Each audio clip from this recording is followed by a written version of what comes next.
Dès qu'on parle de l'investissement ou du succès financier, on a tendance à regarder directement vers les États-Unis. On essaye de copier les stratégies de Wall Street ou de s'inspirer de leur culture financière. Mais est-ce que c'est vraiment là-bas qu'on va trouver la meilleure stratégie pour nous en Suisse? On nous répète partout que le rêve américain est le seul chemin vers la richesse. Mais est-ce que c'est vraiment le cas? Aux États-Unis, environ une personne sur 15 est millionnaire. Mais ici, en Suisse, les statistiques racontent une toute autre histoire. C'est une personne sur 7 ici en Suisse qui est millionnaire.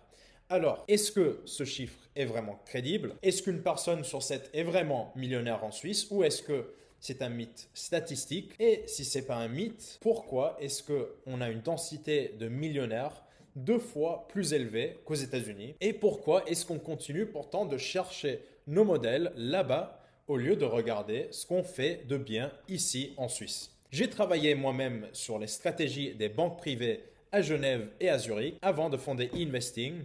Et ce que j'ai vu à l'intérieur de ces banques, c'est que cette richesse n'est pas juste le fruit du hasard. C'est pas un mythe, c'est le résultat d'un système suisse extrêmement bien développé. Aujourd'hui, on va décortiquer ensemble les leviers concrets qui font de notre pays une véritable machine à fabriquer des millionnaires, bien sûr, si on le compare avec les autres pays qu'on a dans le monde. Alors, quand on entend que 15% de la population adulte est millionnaire, le premier réflexe est de se dire que c'est faussé par le coût de la vie ou le taux de change. Alors oui, le rapport de référence d'UBS, d'où vient cette chiffre, calcule cette fortune en dollars, ce qui fait plus ou moins 800 000 francs. Mais même en restant pragmatique, le constant est que la Suisse crée de la richesse réelle à une vitesse record. Si ça soit un patrimoine de 1 million ou 800 000, c'est quand même élevé si c'est une personne sur 7. Mais il y a quand même plusieurs idées reçues qui circulent souvent autour de ce chiffre. Et la première, c'est de dire oui, ok,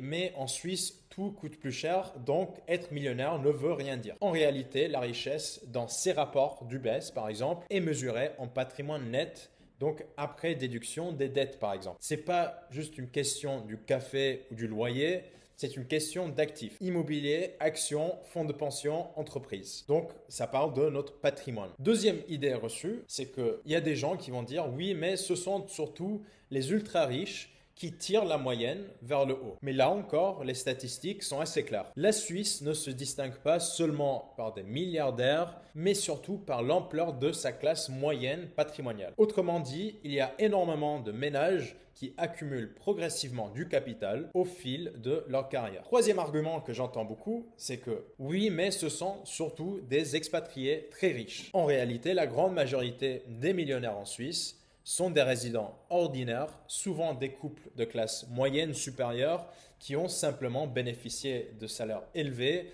d'un système de retraite capitalisé et d'un environnement fiscal stable pendant plusieurs décennies. Enfin, le dernier point très important, c'est le temps aussi, parce que la Suisse accumule du capital depuis longtemps. Et si on combine une monnaie forte, une inflation relativement maîtrisée et un système d'investissement largement répandu, les patrimoines ont simplement eu le temps de se construire et de se capitaliser. C'est donc pas seulement parce que tout coûte cher qu'on a beaucoup de millionnaires en Suisse, c'est parce que la structure même de notre pays, entre stabilité politique et force monétaire, agit plus comme un accélérateur.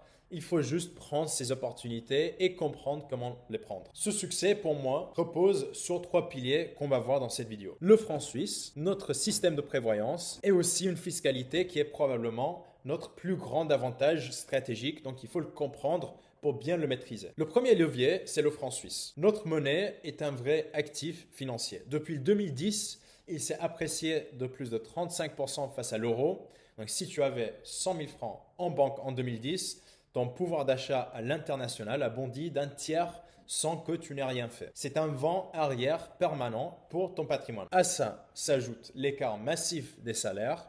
Aujourd'hui, les chiffres sont sans appel. Le salaire médian en Suisse tourne autour de 6 700 francs contre environ 2 200 euros en France. À pourcentage d'épargne égal, un résident suisse met 3 fois de plus de côté chaque mois qu'un Français, par exemple. À performance égale en bourse, on devient alors millionnaire 3 fois plus vite. Mais la vraie différence, c'est que les millionnaires ici ne laissent pas cet argent dormir sur des comptes d'épargne. En Suisse, les gens intelligents vont investir leur capital pour profiter des intérêts composés et fructifier leurs économies. Si tu veux savoir comment faire fructifier votre épargne intelligemment en Suisse, comment investir en bourse, je vais mettre un lien dans la description vers une vidéo dédiée à ce sujet. Ensuite, pour continuer sur les points importants qui vont tout changer pour la Suisse, on a aussi l'absence d'imposition sur les gains en capital privé. C'est pour moi le secret le mieux gardé de notre système.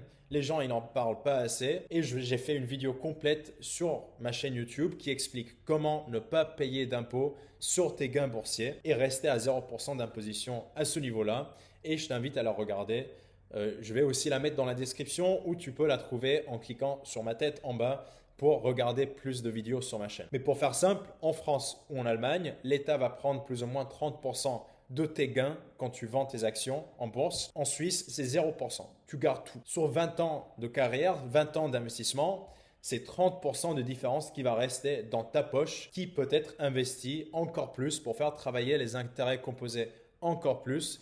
Et ça peut faire x2, 3 ou 4 pour ton patrimoine sur le long terme. Ton capital croît exponentiellement plus vite et exponentiellement plus vite que quelqu'un qui habite en France par exemple. Mais si on ne suit pas les 5 règles pour éviter les impôts en Suisse, juste parce qu'on va copier des stratégies américaines aveuglement, sans adapter nos stratégies à la fiscalité en Suisse et les stratégies qui sont adaptées pour la Suisse, ça serait une erreur fondamentale et vraiment dommage. Donc, n'hésitez pas, si vous ne connaissez pas les 5 règles qu'il faut suivre pour rester un investisseur privé, un investisseur qui ne paye pas d'impôts sur les gains boursiers, encore, je vous invite à regarder cette vidéo que j'ai sur ma chaîne. Mais au-delà des chiffres, il y a aussi une dimension macroéconomique et culturelle propre à la Suisse qui amène à plus de réussite à mon avis. Contrairement au modèle américain, basé plus sur la consommation à crédit, le modèle suisse valorise plus la solvabilité et la rétention du capital. Notre système du 3e pilier, par exemple, est un exemple assez parfait. Tu peux déduire plus de 7 000 francs de tes revenus imposables chaque année et en plus, ça devient l'argent qui n'est pas touché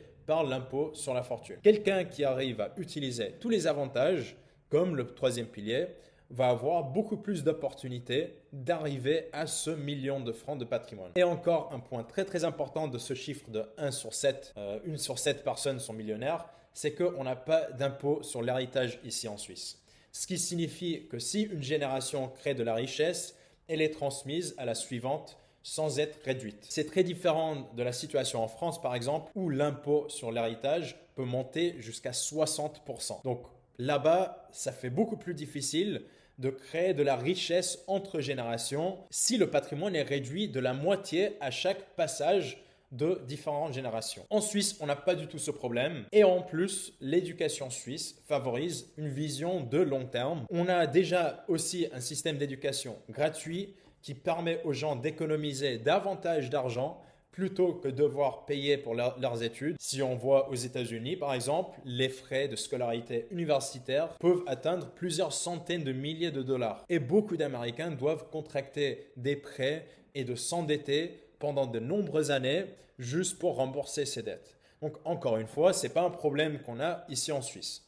On a une des meilleures éducations au monde et on sort de l'université sans dette. En plus de ça, en Suisse, je trouve qu'on a une terre d'entrepreneurs parce que de plus, on a plus de 600 000 PME et un impôt sur les sociétés qui est entre 12 et 15% dans la majorité de cantons. Le système suisse n'est pas là pour nous freiner, pour freiner les citoyens, pour freiner les résidents, pour freiner les entrepreneurs. Mais le système ici, je trouve, est là pour nous servir comme levier à nos ambitions. C'est la stabilité institutionnelle qui permet à la classe moyenne suisse d'accéder à des niveaux de patrimoine réservés aux élites ailleurs dans d'autres pays et surtout entre les différentes générations. Alors pourquoi est-ce qu'on continue de se pointer vers l'Amérique, vers les États-Unis pour nos stratégies? Le modèle américain est basé sur l'explosion. On cherche le gain rapide. La start-up qui fait x1000 ou l'action boursière qui rend riche en une nuit. C'est une stratégie de casino avec énormément de perdants. Oui, il y a des gagnants, mais quand même, la majorité de personnes qui vont prendre des risques de casino vont être des perdants. Et avec ça, beaucoup plus de volatilité. Bien sûr, Je ne suis pas du tout en train de dire qu'il ne faut pas investir aux États-Unis. Je le fais moi-même et j'accompagne des gens en Suisse pour le faire mieux. Mon point là, c'est plutôt qu'il faut adapter une stratégie à la Suisse et copier ce que les Suisses ont pu réussir à faire ici, au lieu des stratégies qui fonctionnent là-bas, mais ne sont pas forcément adaptées pour nous ou pour votre profil de risque, par exemple. Le modèle suisse, alors, est basé sur l'efficacité structurelle. Tu n'as pas besoin de prendre des risques démesurés pour devenir millionnaire ici. Si tu gagnes un salaire suisse, que tu utilises tes piliers fiscaux et que tu investis en bourse de manière diversifiée et intelligente avec 0% d'impôt sur tes gains et en plus 0% d'imposition entre les générations, le million devient une destination mathématiquement réaliste. Si tu veux mieux comprendre ça, comment investir en bourse et la fiscalité, regarde la vidéo encore dans ma description pour aller un peu plus loin. Mais juste copier un investisseur américain qui paye des taxes aux États-Unis qui sont bien sûr différentes aux impôts qu'on a ici, qui vit dans une monnaie plus faible, plus volatile, n'a aucun sens pour toi. Ta force est ici dans l'optimisation de l'environnement suisse. Donc devenir millionnaire en Suisse, ce n'est pas une question de coup de chance, c'est une question de structure. Et si tu veux savoir comment assembler toutes ces pièces du puzzle et appliquer notre méthode hybride pour tes investissements, je t'invite à regarder ma masterclass gratuite en description, ou même si tu veux aller plus loin et prendre un appel avec moi pour voir comment rejoindre l'Académie e-investing, je vais mettre un lien aussi dans la description pour réserver un appel avec moi et échanger directement pour peut-être voir comment on peut vous aider à rejoindre ce groupe de 1 sur 7, si bien sûr ce n'est pas déjà le cas. Sinon, dans les commentaires, dis-moi, est-ce que tu penses que c'est une erreur de s'inspirer des Américains? Qu'est-ce que tu penses du niveau d'éducation financière en Suisse en général? Est-ce qu'on est mieux éduqué financièrement que les Américains ou les Français? Et surtout, selon toi, c'est quoi le plus grand obstacle qui empêche encore plus de personnes en Suisse de devenir millionnaires malgré tous les avantages que j'ai listés dans cette vidéo? Est-ce que c'est un manque de connaissances en finance? Est-ce que les gens n'investissent pas suffisamment leur épargne?